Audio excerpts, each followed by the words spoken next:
আমার বন্ধুগণ, এই দুনিয়া ছেড়ে সবাই বিদায় নিয়ে নেব, তবে জিহাদের গুরুত্বটা কতটুকু। আমার নবীজি একদিন বদর যুদ্ধের দিন সাহাবে কেরামকে লক্ষ্য করে বলেন, সাহাবীরা শোনো,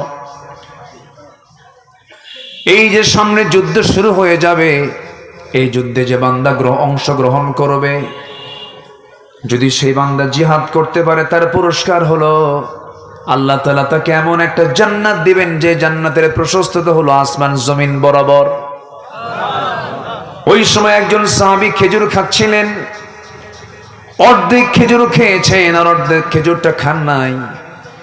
যখন রাসূলের কাছ থেকে এই কথাটা শুনলেন, অর্ধেক খেজুর খেলেন আর অর্ধেক খেজুরটা ফেলে দিলেন। রাসূল বলছেন, সাহাবী অর্ধেক খেজুর খেলে অর্ধেক খেজুর ফেলে দিলেন, কারণটা কি?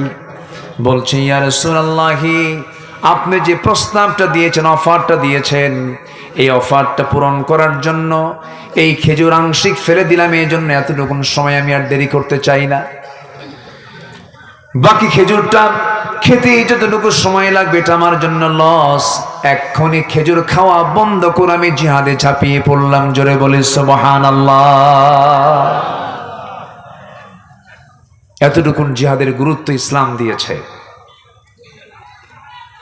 দিন এমনি এমনি কায়েম হয়নি। নবীজি শুধু দোয়ার মধ্য দিয়ে রাসূলকে ইসলামের বিজয় দেননি, নবীজিকে দেশ ছাড়তে হয়েছে। আমার রাসূলকে বদরে যেতে হয়েছে, ওহুদে যেতে হয়েছে, খন্দকে যেতে হয়েছে। আমার রাসূলকে তাবুকে যেতে হয়েছে, সাহাবে কেরামকে ৮৬টি যুদ্ধ পরিচালনা করতে হয়েছে। আল্লাহু আকবার বলেন। এমনি এমনি এই জন্যই তারা সত্যবাদিতার পরিচয় দিয়েছেন। তারা খেতাব পেয়েছেন সিদ্দিক। কার পক্ষ থেকে? আসতে বলবেন না, কার পক্ষ থেকে? আমার রাসূল শুধু ডাক দিয়েছেন, ডাক দিতে দেরি হয়েছে, আসতে দেরি হয়নি। যুদ্ধ শুরু হবে, একটা ডাক এসেছে, মুতার যুদ্ধের ডাক।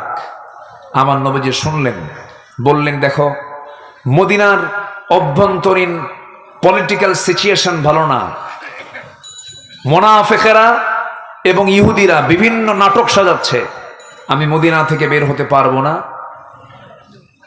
মুতার যুদ্ধে রোমান সৈন্য সব জড়ো হয়েছে মুসলমানদেরকে মোকাবেলা করার জন্য। কারা কারা যুদ্ধে যেতে রাজি আছো?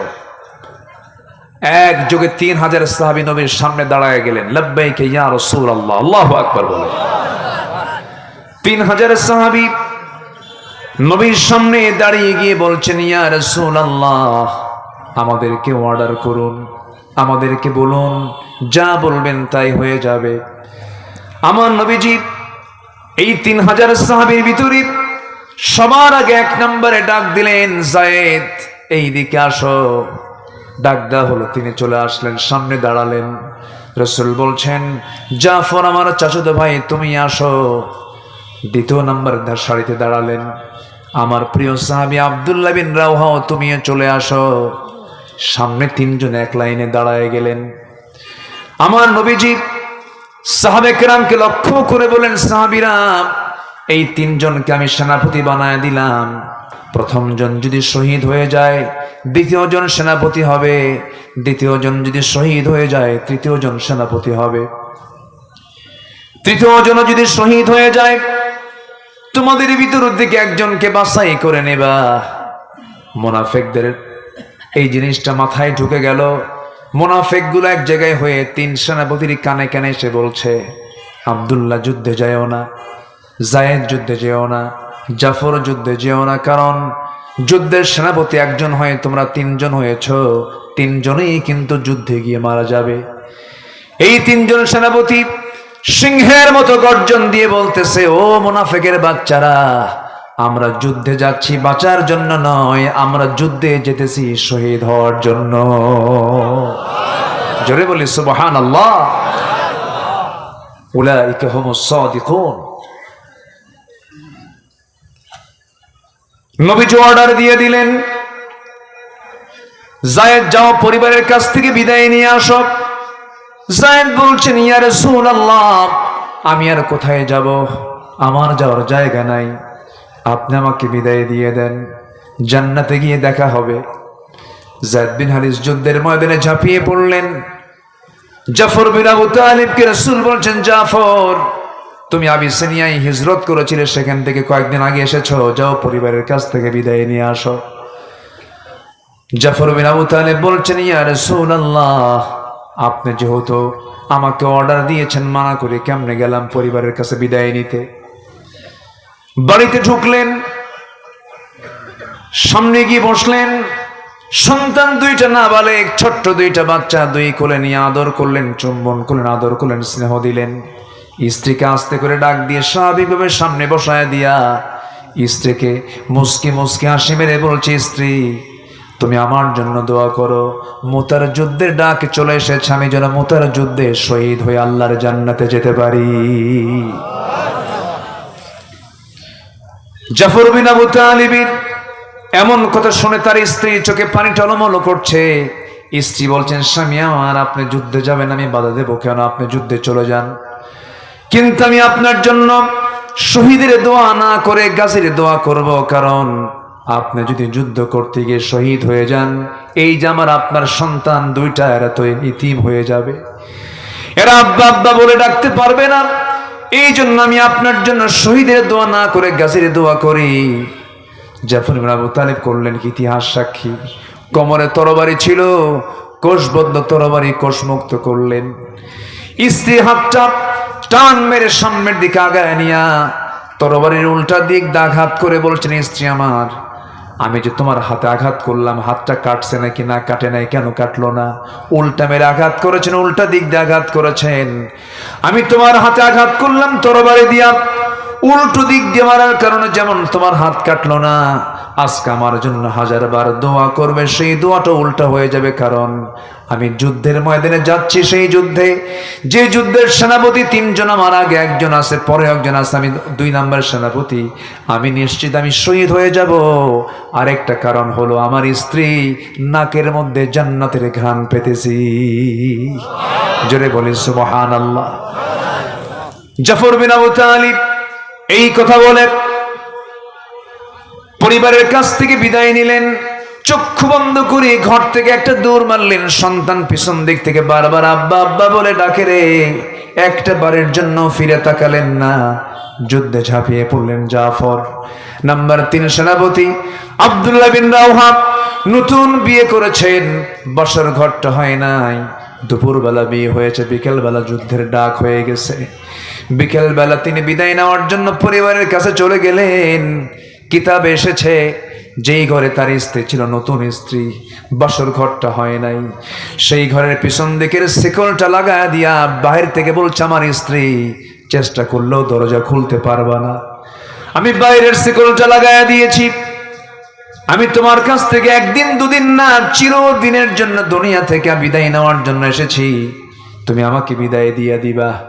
এই যে আমি আজকে তোমার কাছ থেকে বিদায় নিলাম, আল্লাহ যদি তৌফিক দিয়ে দেন, তোমার সঙ্গে আমার জান্নাতের সিঁড়িতে দেখা হয়ে যাবে। স্ত্রী বলছে, স্বামী আমার, এমন স্বামী গ্রহণ করলাম যে স্বামীকে নিজের স্বচক্ষে দেখতে পারলাম না। একটা বারের জন্য আপনি আমার সামনে চলে আসেন, প্রেম নিবেদন করব না, সময় ক্ষেপণ করব না, যেন একটা বার যেন আপনাকে ভালো করে দেখে নিতে পারি, যেন কিয়ামতের সেই কঠিন কণ্ঠকে কীর্ণ ময়দানে, হাসরের ময়দানে অসংখ্য লোকের মাঝখান থেকে যেন আপনি আমার স্বামী, আমি আপনাকে চিনে নিতে পারি। কিন্তু এবার আব্দুল্লাহ বিন রাওহা বলছেন, আমার স্ত্রী এমন যদি তোমার সহি নিয়ত হয়ে থাকে, কাল হাসরের ময়দানে তুমি যদি আমার জীবনের শেষ স্ত্রী হও, আমি যদি তোমার জীবনের শেষ স্বামী হয়ে থাকি, হাসরের ময়দানে তোমার সঙ্গে আমার সঙ্গে দেখা করানোর দায়িত্ব পৃথিবীর কেউ নেবে না, আমার আল্লাহ তাআলা নিজে নিয়ে নিবেন। এই কথা বলেই তিনি বিদায় নিলেন। যুদ্ধে 3 জন ঝাঁপিয়ে পড়লেন। ইতিহাসে এসেছে, প্রথমে যায়েদ শহীদ হলেন, জাফর হাল ধরলেন। জাফর শহীদ হয়ে গেলেন, নবীর কাছে সংবাদ গেল, পরিবারের সান্ত্বনা দিলেন। 3 নম্বর সেনাপতি আব্দুল্লাহ বিন রাওহা কালিমার ঝান্ডা হাতের মধ্যে নিয়ে যুদ্ধ চালাচ্ছিলেন। যুদ্ধ চালাতে নিয়ে কাফেররা তার ডান হাতে আঘাত করলো। হাতটা ছিটকে পড়ার সঙ্গে সঙ্গে চট করে বাম হাতে কালিমার ঝান্ডা ধরে রাখলেন, বাম হাতও কেটে ফেলে দিল। হাতের কর্তিত অংশটুকু দিয়া কষ্ট করে কালিমার ঝান্ডা মুখের মধ্যে কামড় মেরে ধরলেন। কাফের মুশরিকরা মস্তকটাও ছিটকে ফেলে দিল, আঘাত করলো, দেহ একদিকে মাথার একদিকে পড়ে থাকলো। আব্দুল্লাহ বিন রাওহা দুনিয়া থেকে বিদায় নিলেন। আব্দুল্লাহর ইন্তেকাল শাহাদত যখন হয়ে গেল, দূর থেকে পরবর্তী সেনাপতি আব্দুল্লাহ বিন রাওহার পরবর্তী সেনাপতি খালিদ বিন ওয়ালিদ দূর থেকে লক্ষ্য করে দেখেন কে যেন কালিমার ঝান্ডা আকাশমুখী হয়ে ধরে রেখেছে।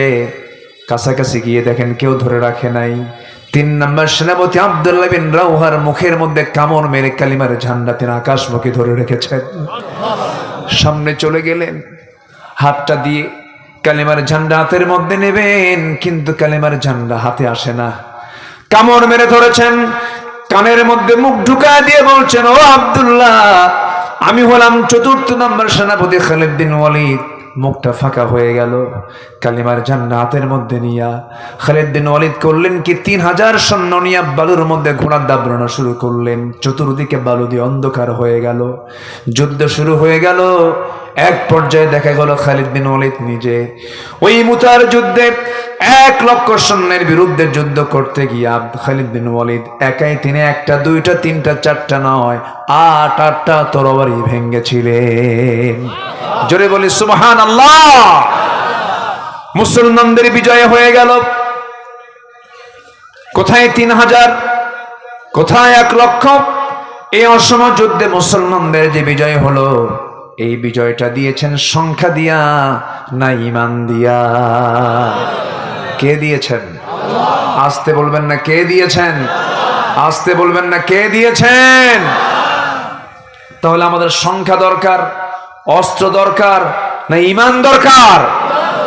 ঈমান দরকার। কিছু লোকের নামই আছে ঈমান আলী, নামাজ পড়ে না, আছে না নাই? কিছু লোকের নামই আছে ফজর আলী, ঘুম থেকে ওঠে 10টার দিকে।